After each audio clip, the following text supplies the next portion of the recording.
He was, in the car. Hello? Hello? Hello? I'm looking for David Clark, please. That's me. Right. Mrs. Murphy here. Mrs. Murphy? I believe you're a bit of a robber. How do you mean? You're a bit of a robber. You walked out of my shop today and you took a paper with you. Oh, Mrs. From the shop near Dominic Street, would it be? Yeah, around the corner from Dominic Street. I see you there most mornings and your friend was with you. Now, I spoke to your friend Geraldine. Well, I think I know that I bought a sandwich and a newspaper. I know you didn't seem to take the money for the newspaper, but I was certainly you didn't show me the newspaper. You hid it under your arm, you rascal, you.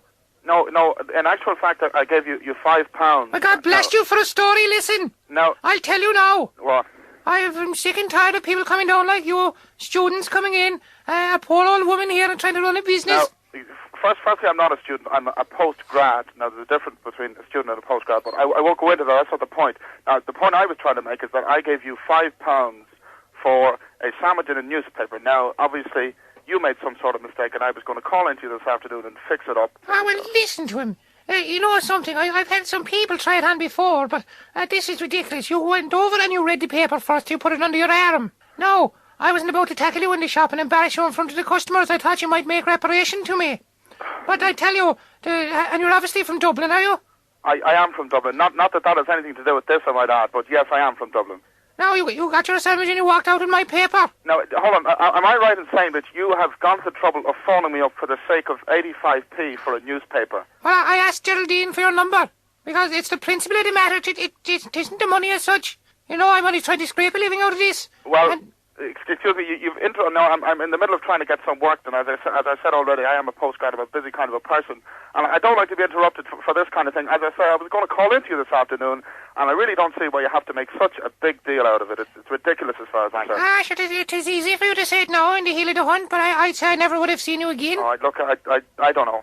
All I can say is it was a genuine mistake. And I was slaving when they making the sandwiches at 6 o'clock this morning, and if I remember correctly, you came in, you got a tuna and salad sandwich. And as a matter of interest, it was actually stale as well.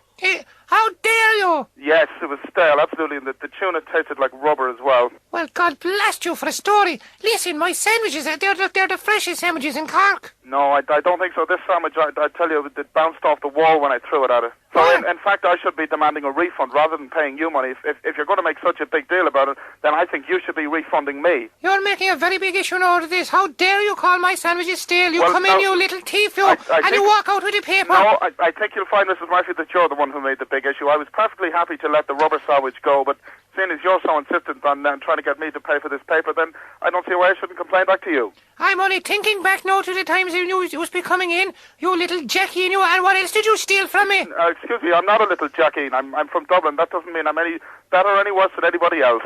Well, I don't know. It's the likes of you and your type there from Dublin coming down taking advantage of us. There's a very small profit on that paper. Look, I can't be standing the loss of it now. A little ruffian like you.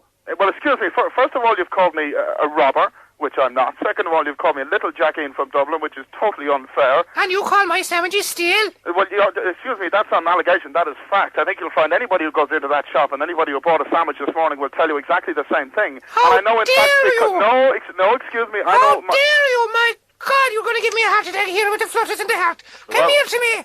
How dare you call my sandwiches stale? And I opened the door and making them? No, I'm afraid a friend of mine bought a chicken sandwich as well, and he thought it was made in the early 80s. It was that stale. He's another shady character. I prefer now you never came back to the shop. You can keep the bloody paper, but on a point of principle, I said I wouldn't leave you get away with it. Well, I think it's disgraceful, and I'm absolutely annoyed. I'm in the middle of trying to do some work here, and you've interrupted me. And Call round and see me, my boy, and by God... I won't be going near you or your stale sandwiches. As far as I'm concerned, my business with you is finished. I tell you, coming on to me, boy, I'll be paying your travelling expenses with a dig in the gob. You're to go back up to Dublin. What are you coming down here for, taking up places in college? Well, that's it. As far as I'm concerned, you're only a you're a pain in the arse, and you're a I wouldn't mind if I was a man. I'd come down there and I'd make mincemeat of you. I think you're a sham. I'll be around to you with my broomstick. Oh, look, I've had enough of this time. So I've got better things to be doing than to be arguing with an old lady about stale sandwiches and newspapers. I'll be around with my broomstick to you. Don't see why I should be sitting here arguing the toss with an old Harriet like yourself. An old what? I said an old Harriet like yourself. Harriet? I thought you said hag. Well, hag as well. Whatever you have in yourself, I don't mind. Well, by God almighty, 'tis a good job I spoke to Geraldine about you, because she told me to give you a call and give you a bit of a wind-up. What? Who? Geraldine, Oh, God. this is Mick Mulcahy and you're on Cork's Big Breakfast. All right, here we go. Okay. Hello, David. How are you today? Okay. How are you today, David? Not too bad. Not too bad at all. Thanks very much. Mrs. Murphy and Mick Mulcahy. Very nice. I'm not even sure if her name is Mrs. Murphy. I don't think her name is over the shop door, is it? Oh, I don't know. I'm not going in there again. Let's just put it like that. Let's just say it's not too close to Dominic Street, right? No. 'Cause there could be illegal action here.